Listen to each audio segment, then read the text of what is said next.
In the school of the Spirit, there is a training on response. How to respond to life's challenges. How to respond to unfavorable circumstances. You must learn to master peace. You see, in school, there are people who are called masters in business administration. I'm privileged to have a master's in business administration.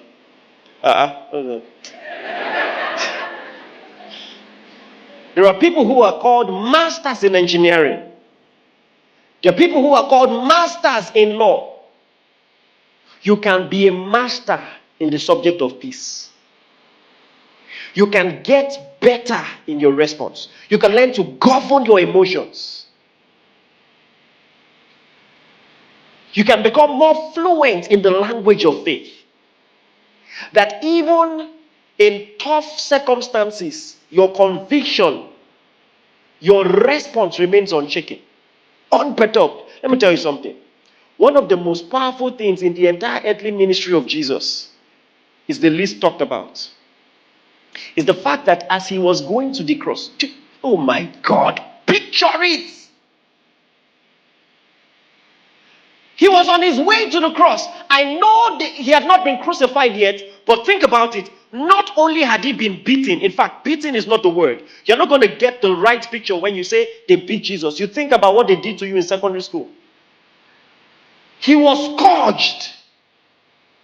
The whips that they used against him had tiny dumbbells and had spikes, so that with every strike and every pull, some of his flesh came out with it. Isaiah prophesied about it. He says his visage was so mad they couldn't recognize him anymore. Pilate made them beat him more than they would beat a normal criminal, in hope that when they had beat him, they will be satisfied and not take him to the cross. It backfired. Jesus ended up suffering more punishment than a criminal. But think about this. Picture this. These are the things you speed read and you never thought about. As Jesus is going to the cross, I can say half dead, because historically many people didn't make it to the cross. They died there.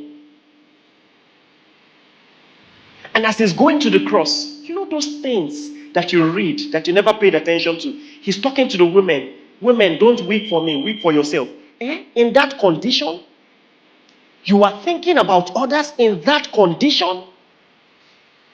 Maybe that's not impressive enough. He's on the cross with 7-inch nails driven to his wrist, hoisted up there. And don't forget, he was beaten, and the wood of the cross is rough. Have you ever had a fresh wound that someone touched? Now imagine his entire back on the cross. And not just that, anatomically, when you're trying to breathe, there's a way it is explained that you have to help yourself up. So he had to help himself up, not minding the pain that it was going to cause on his back. Listen, I can go on and tell you the details. But right there on the cross, he was thinking about the welfare of his quote and unquote biological mother. Woman, look at your son. Son, look at your mother. What? You, when you're in a bad mood, you say that's why you greeted me and I didn't answer. You expect people to understand that I was in a bad mood now. Think about that. With all that pain, let me tell you something. Of course, you've heard me teach about it.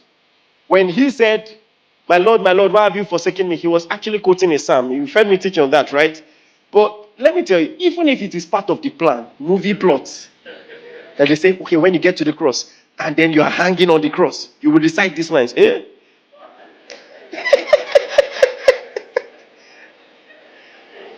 You still went through with the plan. You know, it's just like boxing. At the very basic elementary level, I know a thing or two about boxing because I've done a little bit of training. And when I began to research more on it, it was very funny. Because, especially as a beginner, when you are training, you know how to weave. You know combinations. Jab, hook, ha, ha. You know? When you're in the ring, it's a different thing, no?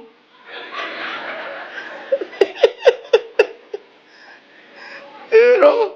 Famous quotes. This is a real quote by Mike Tyson. He said, everybody has a plan until they punch him on the face.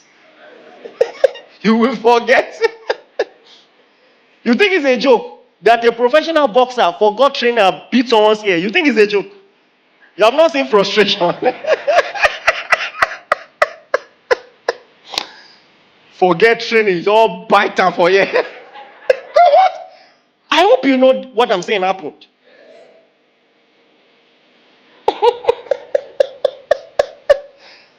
See, let me tell you. If a professional boxer can forget ethics and use teeth, it just tells you there is a level of training required in mastering peace. But the good news is, it's something you can learn. If the Bible tells you, let peace reign, it's because it is something you can learn. Amen, somebody.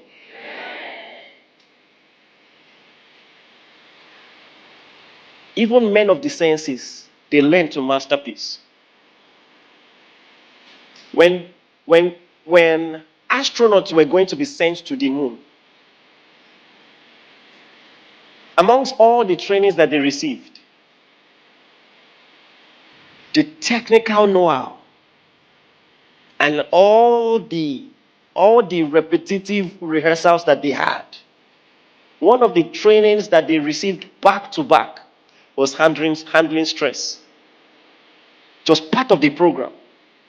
Because people who respond in a spontaneous way when there is trouble, they make mistakes.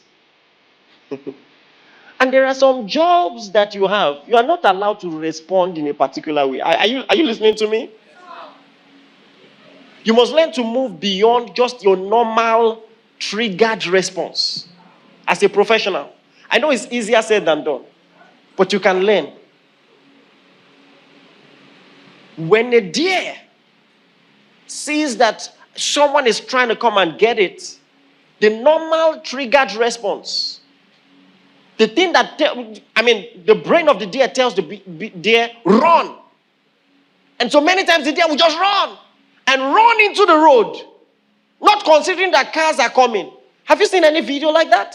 And you just see, as silly as that is, that's how many people live their lives. Just on impulse. You stand up and run. You don't even think.